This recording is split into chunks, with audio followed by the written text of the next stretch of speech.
Good morning, everybody, and welcome to the Rangers Review morning briefing for Wednesday, the 11th of May. It's a week to go until the big one in Seville. Of course, I'm Derek Clark. I'm joined this morning by Joshua Barrie. How are we doing, Joshua? I'm good, Derek. Not as refreshed as you. You've been posting pictures of Sam Miguel in the sun for about a week. So you two trips to Spain in 2 weeks. Is it going to be for you?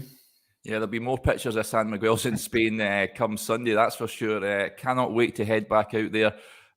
Lovely little break over for a friend's wedding on the Saturday. Caught the Rangers semi-final in a lovely Rangers bar in Ben Al Medina, so big shout out to them. It was absolutely terrific on Thursday evening, so brilliant hospitality. And yeah, good to be back for a few days and then heading back out, of course, to look ahead to the Europa League final. Now, before we do that, folks, just a bit of housekeeping. As always, if you're watching us on YouTube, just hit that subscribe button. It means you'll never miss a video when we go live.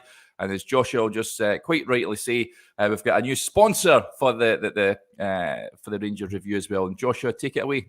Yeah, One Football, as we've said the last few days, Derek. You've not been here. I hope you've downloaded it. Fantastic app that gives you all your live football news, your live lineups. There's news on there as well. Absolutely free. You can download it with a link in the description. Goal updates quicker than Twitter if you want to keep on top of stuff. Definitely download One Football for free in the description, as we all have. And as ever, very thankful that they're supporting and sponsoring the podcast. Yeah, absolutely. And of course, we've also got a great offer on the Rangers Review site as well just now.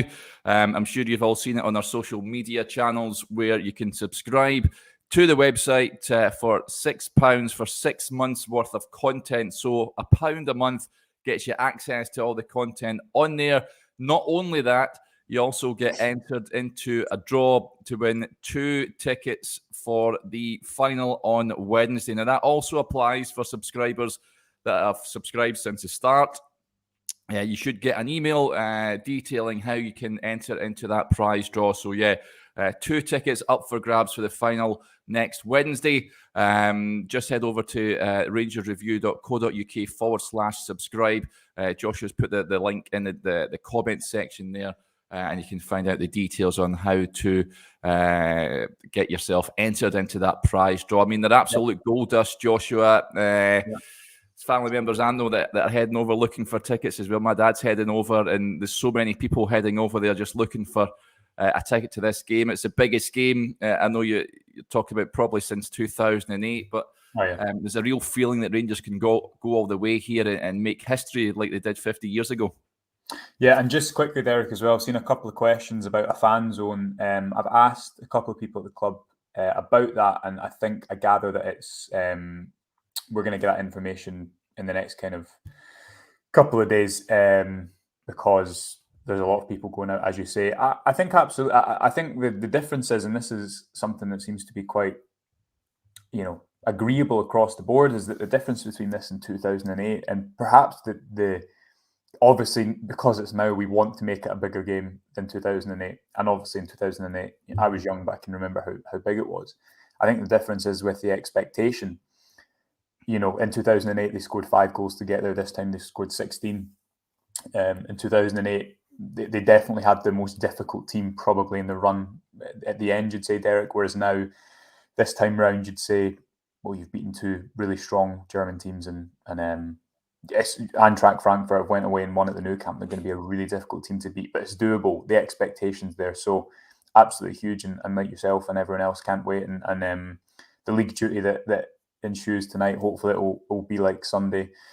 See some youngsters, some entertaining football, and no one getting injured. Yeah, let's touch on that because Rangers do, of course, have a Premiership game this evening, Joshua. It's easily forgotten about because of the big one next week. Robert McInnes gets in touch. Hi, Robert. Morning, lads. What do you think the score will be tonight? Now, there's 2 matches of the league season remaining, Joshua. Of course, Ross County at Ibrox this evening, followed by Hearts at Tynecastle on Saturday. I've just a feeling the game at Tynecastle will be an opportunity for fringe players to get a run out. Not only that, but I think Hearts will have one eye on the Scottish Cup final as well, and they won't want big players getting injured for that one. So think it'll be pretty much a glorified friendly. Tonight, though, I've got a sneaky feeling that Rangers Giovanni van Bronckhorst may play a team that will make up pretty much the entire team that will take on Frankfurt next week. Would you go along with that? Do you think that would you risk the big players in this one? I think probably the only game you won't see Goldson and Tavernier play is maybe Sunday. That said, still wouldn't be surprised if they did. And I was speaking to someone on last Sunday about that, and they were saying, they've done it for 4 years, and I guess what you don't want to do in this situation as well is you want to make it a unique situation because it is, but you don't want to unsettle players, maybe break their rhythms or their structures that they're used to. Because I imagine with players like Tav and Goldson, their bodies are so accustomed to playing that many games, and probably their individual programs are as well. But I think tonight you'll definitely see a mad start. I was happy to see him have a good second half, Derek, on Sunday, and we wrote about him, the potential of an extended loan deal on the website yesterday. Would definitely like to see Alex Lowrie start. I think Lowrie, his ability means it's hard to include him in the conversation of a youth player getting an opportunity. I think he's definitely good enough to be in the first team picture and needs to play a lot of games next season. I think Leon King could arguably start as well. But then equally, you look at players like Lundstrom, Bassey, you're right, you want to keep them fresh. And me and Johnny were speaking about the 2016 Scottish Cup final when you'll remember, Derek, Rangers didn't have a game for, what was it, a month? It was something ridiculous, but that was something that was put out there as a reason perhaps as to why they weren't so good on the day. A lack of sharpness going into that game, and although it's a shorter time frame this time round, I don't think you're going to see players like Lundstrom not play or can not play for 2 weeks in between the two games, purely because they want to feel as sharp as possible. Maybe I'm wrong on that. Maybe they just need a rest to make sure they're fully charged. But I think like Sunday will hopefully be a bit of a good night out as opposed to anything stressful for the supporters. And it'll be interesting to see who starts. Yeah, it certainly will be. Some comments coming in here about Kemar Roofe. James Skeen says, any chance Roofe might get a game soon if he'll be used in the finals? Now, you've obviously... I've been away on holiday, Joshua, but do you feel Kemar Roofe has a chance of possibly making the final? I think that the big thing for me when I seen the team line up for the semi-final was no Kemar Roofe in the entire squad, which doesn't bode well. But I'm led to believe he's doing everything he can, as you'd imagine, to get himself fit for that game. Where do you stand on that? Do you think he's got a chance of playing in one of the next two games, tonight or Saturday? Well, the manager was asked about it after... I want to say Sunday, but maybe it was Thursday. It's all merged into one. But he was asked recently at a press conference, and he said the basic line was he's doing everything he can to be fit for the final. And that doesn't mean he will be fit for the final. I think it's going to be a bit touch and go. What I would say is that, reading between the lines, the fact that he could have been back for the semi-final suggests that it's not unattainable he's back. I think Aaron Ramsey being back is a big positive as well. Even if he doesn't start that final, he's a goal threat, and you'd rather have an Aaron Ramsey than no Aaron Ramsey to bring off the bench in the Europa League final. Certainly at the start of the season, if you'd given that option, I think most people would have taken you up on it. But I think there's a wider conversation to be had about that, Derek, and we were speaking about, again, drawing parallels to previous cup finals, this time looking at, you'll remember Tottenham in 2019 when they got to the final without Harry Kane, and their style of play actually was quite accommodating to playing without a striker. They played Kane in the final and he wasn't fully fit, and kind of disrupted their game, or that's what common consensus says. Now, if Kemar Roofe hasn't played at all, do you go and throw him straight in from the start at the final? I don't know if you do, because you look how well as a team Rangers have played. Well, I think there's two lines of thought. Firstly, both Frankfurt and Rangers have not really dominated the ball in the Europa League knockout stages. So Rangers have averaged 44% possession and Frankfurt have averaged 42% possession. Both teams are more comfortable attacking into space. Maybe you'll see the team who has less of the ball actually goes and wins this final, because I think both will probably rather play into space and counter into space. Or if you're Giovanni van Bronckhorst, do you think, right, here's an opportunity to actually kind of dictate this game, and we need a striker for that? There's so many variables to go into it, but what you don't want to happen is you're chasing a goal and Kemar Roofe, as happened in the semi-final against Celtic, has played so many minutes by that point for his legs that he has to come off. So I don't think it's cut and dry that Roofe plays. Yes, Rangers will need goals, but you look at that home game against Leipzig, and in a game where it's quite transitional, Rangers have goals. They have the goal threat of Tavernier. Kemar has the space to pull the trigger.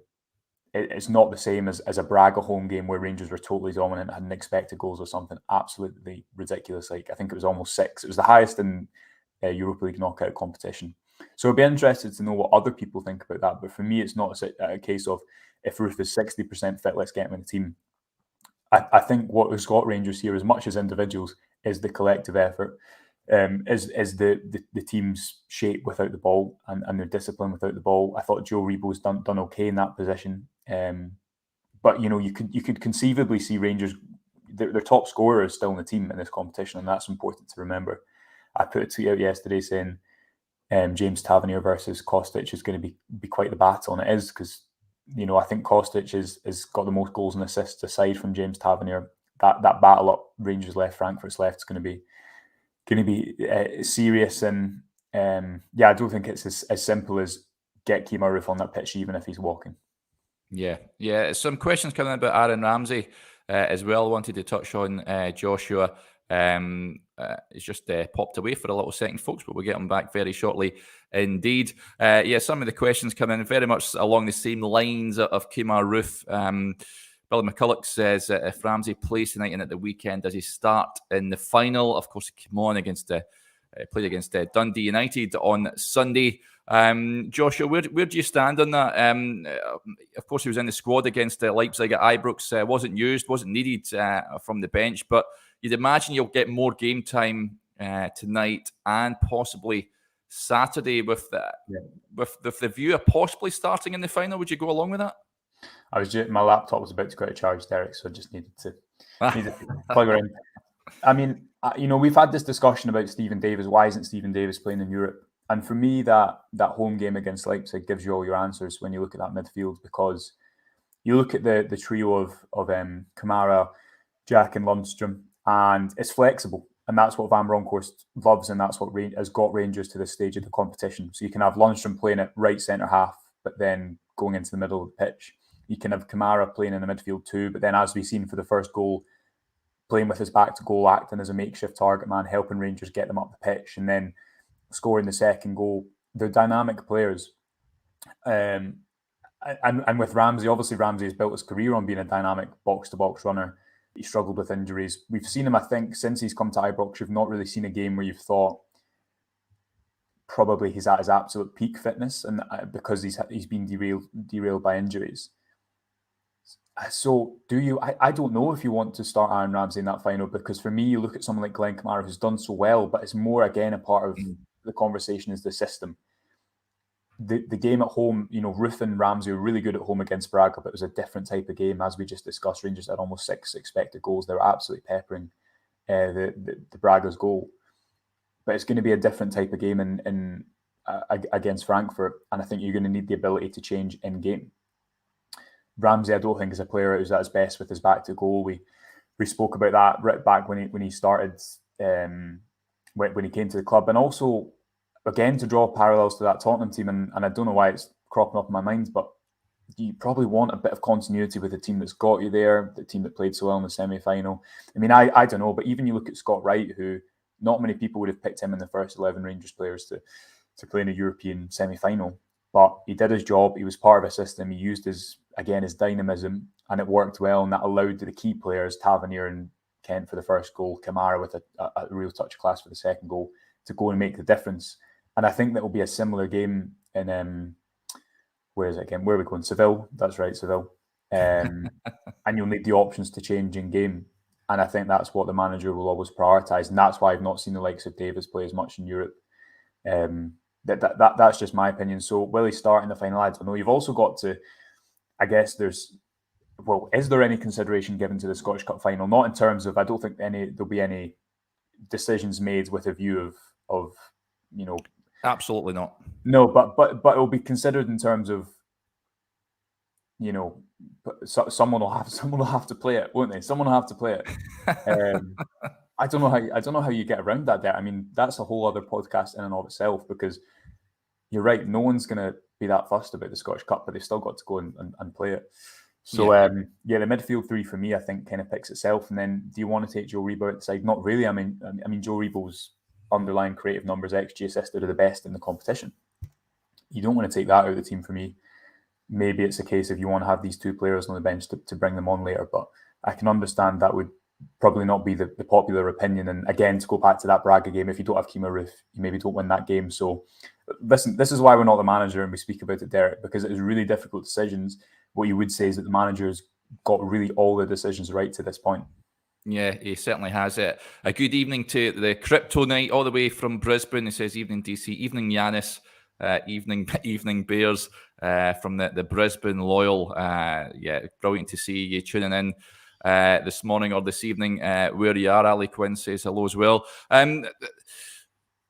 This point, a number of comments coming in here.